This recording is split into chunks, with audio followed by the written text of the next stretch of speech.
morning. Good morning. My name is Peter O'Neill, and I am a member of ACRATH.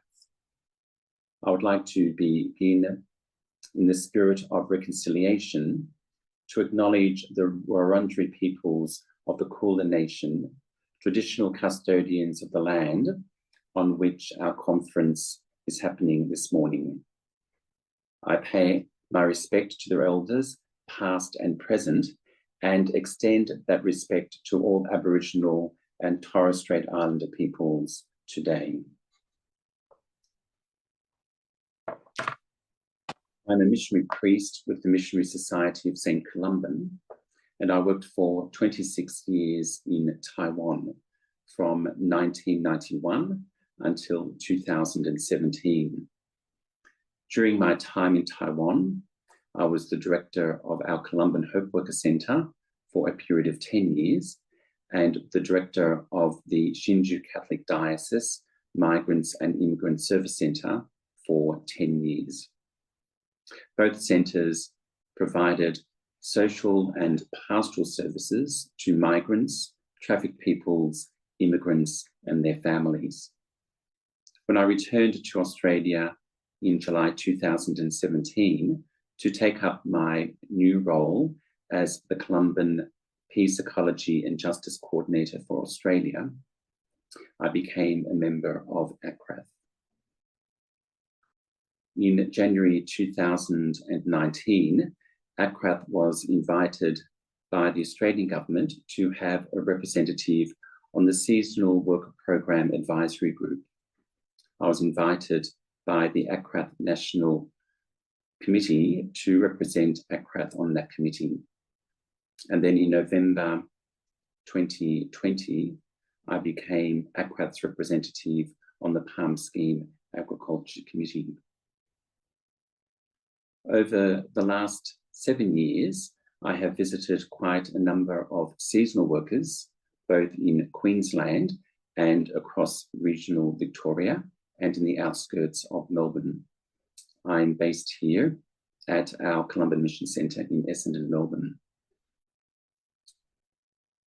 In July 2018, I went together with Sister Janine Bliss, the then ACRATH coordinator for Queensland, to visit 2 workers from Vanuatu who had returned to Bundaberg on their second placement as seasonal workers. They first came to Australia in July 2014 with another 20 workers to work on the seasonal worker program. At that time, the 2 workers and their 20 other colleagues were victims of labour exploitation.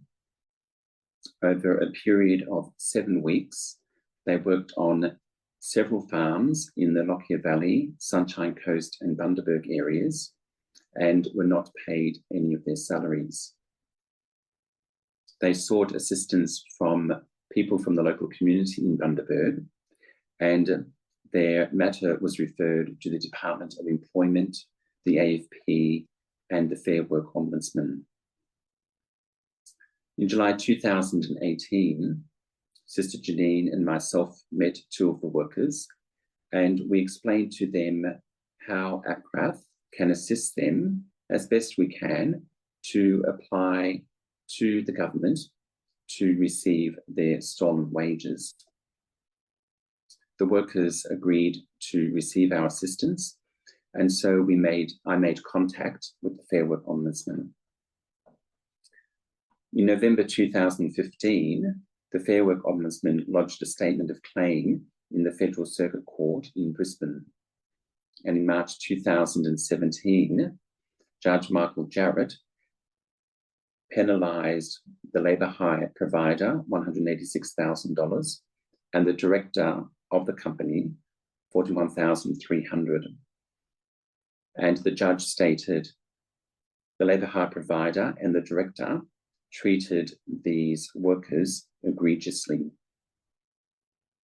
It was in May 2020 that the Fair Work Ombudsman obtained financial information to establish that the labour hire provider director did not have any substantial means to pay the judgment debt, and therefore the court closed proceedings. It was in July 2020 that ACRATH received assistance from a pro bono lawyer to assist the workers to apply for an act of grace payment from the Australian government. And in June 2021, we received confirmation from the Department of Finance that the workers had been awarded a payment in the sum of the amount awarded to them by the Federal Circuit Court and the airfare contribution of $500. We can see from this case that it took almost 7 years for the 22 workers to receive back their stolen wages. I share this story with you this morning as an example of where the workers came to Australia to give of their hard work and their time to provide assistance to their labour hire provider. Unfortunately, the labour hire provider was not responsible in protecting the rights of the workers. It is also an example of labour exploitation here in Australia, and later on in my presentation, I will highlight areas in the new deed and guidelines for the Pacific scheme that hopefully will protect workers from being exploited egregiously. I also visited workers in Warrnambool who were on the Pacific Labour Scheme at that time, and they were working in the local meat factory. I went and visited at that time the parish priest, Father Laurie O'Toole, and I met the workers at the local church and had a meeting with them after Mass. In speaking with Father Laurie, I asked him, how did he know that the workers had arrived in Warrnambool? He said that the government had contacted him and arranged for him to meet with the owner of the meat factory, and the owner of the meat factory introduced the workers to Father Laurie. The workers were warmly welcomed by the local Catholic community in Warrnambool and felt very at home in their faith community. When I met with the workers, I found out that a few of the workers had previously come to Australia on the seasonal workers program. When I inquired as to whether they have the same superannuation company, they said that they don't, that they have now 2 superannuation companies. They had one when they first arrived in Australia on the seasonal worker program, and another one now with the meat company. So I explained to them that they could transfer their super from the company that they had previously into the company that they are with now. They said they didn't know that that was possible. I also inquired as to why they didn't claim their superannuation when they returned to Timor-Leste after the first time they came to Australia. They said that they didn't understand how they could claim their superannuation, and therefore the superannuation was still with their superannuation company. With the workers who came to work in Bundaberg, I followed up their superannuation and found out that that they no longer had superannuation because it was all used in administrative costs. I've also found out that this is a common problem among seasonal workers here in Australia. On another occasion, I visited workers up near Mildura in a place called Red Cliffs. I met about 35 Timorese workers there, and they were picking grapes. In conversations with them, I found out that for their first 3 weeks in Australia, they only received about 3 or 4 days of work. However, they still had to pay the cost of their accommodation, pay back their plane fare, the cost of their visa, their health insurance, transportation to and from the work site, etc. I also found out that their piece rate was very low.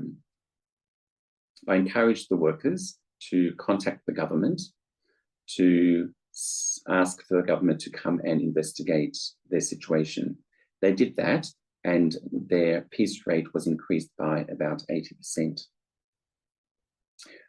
On another occasion, I visited workers in the outskirts of Melbourne, in the suburb of Lilydale. I also discovered that those workers, when they arrived in Australia for the first 3 weeks, received only about 1 or 2 days of work. Other workers that I had visited across Victoria also had a similar problem. So I'm happy to see, with the new deed and guidelines that were implemented in June of last year, there have been some major changes to the guidelines to better protect the rights of workers.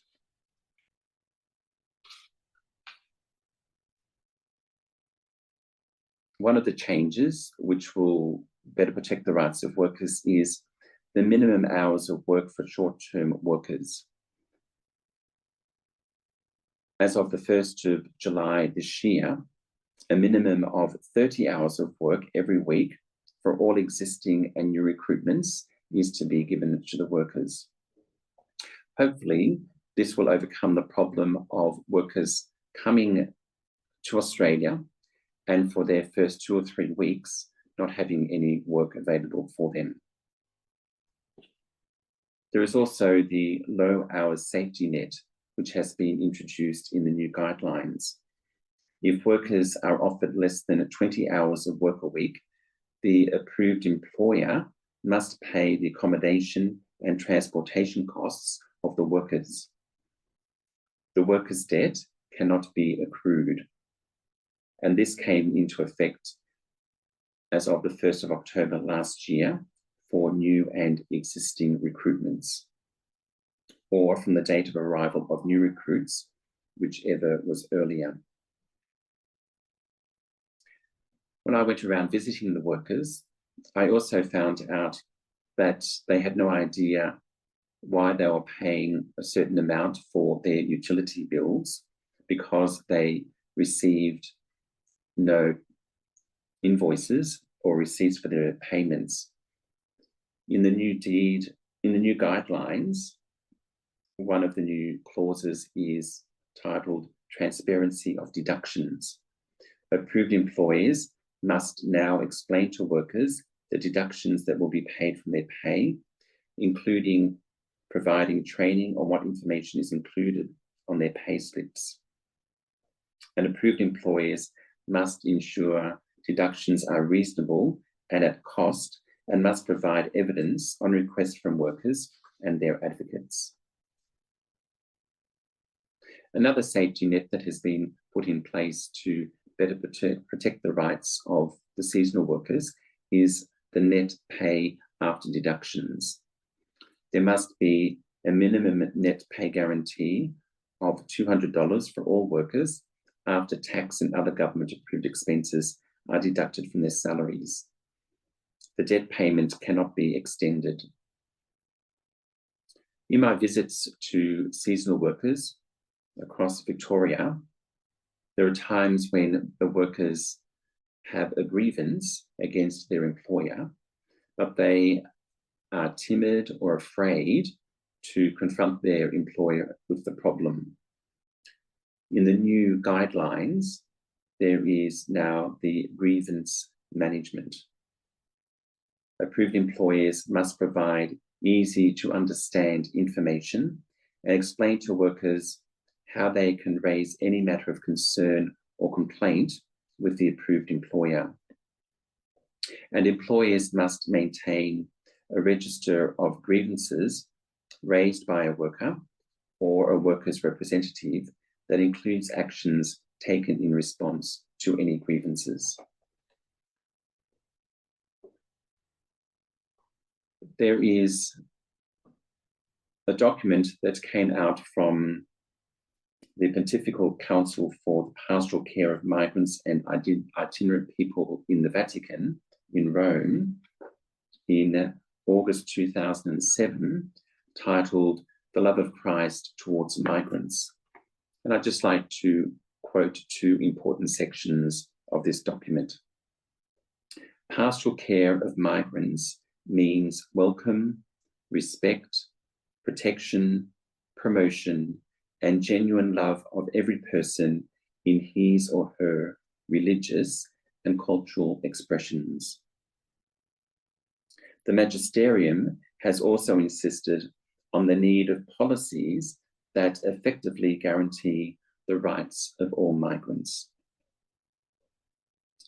When I've gone to visit seasonal workers in their place of work, it's been an opportunity for me to come to know the workers, to thank them for leaving their families at home in making the very difficult decision to come to Australia to help support our economy, as well as helping to support their own families. They have to make many sacrifices in leaving their families, and for those who are married, leaving their children at home. I've also taken my responsibility to offer some education to the workers on their rights in Australia, according to the Australian labour law, and also their rights according to the PALM scheme deed and guidelines. So according to the teachings of the Catholic Church, we not only are called to welcome and respect migrants, but we are also called to protect their rights and to promote their human dignity.